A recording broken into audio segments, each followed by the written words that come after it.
जो महिला माने स्वयं सहायता गोष्ठी आम स्वावलम्बनशील हो पार्छु किंतु आम सरकार स्वावलम्बनशील आमको करिछि बा आमे हेइछु जो प्रतिश्रुति आमको दउछि आम सरकार आमे सेही प्रतिश्रुति हमर पूर्ण भी करूछि। आम महिला मानक पई देखंतु बस यात्रा फ्री दिया गला। बस यात्रा फ्री दिया जिवा द्वारा गोटे स्त्री लोक जहा अदरकारी जिनस थिला ताहाको बनै कि सी जते बाहर को जिया पई चाहुथिला सी सेते करि पार नथिला किंतु बस यात्रा जते ताको फ्री हला सी सहजरे सेही जिनिस याको बिकिया पई बोली तार समय काढी से बाहर को बाहरी परिला एवं सेही पैसा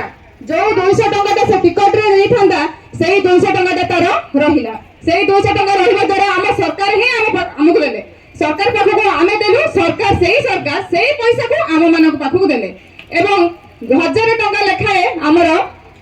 18 वर्ष ऊर्ध महिला मानक दिया गला। सेमाने निजे स्वावलम्बनशील होई परिबे जो खर्च बापा मां मानक ऊपर निर्भर करूथिले किछि करियार इच्छा आशंका थिले मध्ये सेमाने किछि कार्य करि पार नथिले सेही कार्य माने सेमाने सेही 1000 टंका रे निजर आवश्यकता पूर्ण करि पाछंती बाहर को जाई निजे रोजगार क्षम होई पाछंती एगो कह जाय 5T सरकार बा गोटे स्वावलम्बनशील सरकार बोली। सेति पई मोर मां माने समस्ते आमे एकाठी हेबा सदृढ़ हेबा जेमिति आज ए राज्य महिला कार्यकर्ता सम्मेलन रे समस्ते एकजुट होइचंती सेमिति गाँ गाँ बुली आमे घर घर बुली समस्त को बुझाइबा आम सरकार प्रथमे आमे आम सरकार कोन आमे समस्त परिवार को समस्त मां माने बुझाइबा। आज जाय आपण माने कहंतु को सरकार आपण को शिक्षा स्वास्थ्य बिजुली रोजगार ପାଇଁ ବୋଲି ପ୍ରତିଶ୍ରୁତି ଦେଇଛି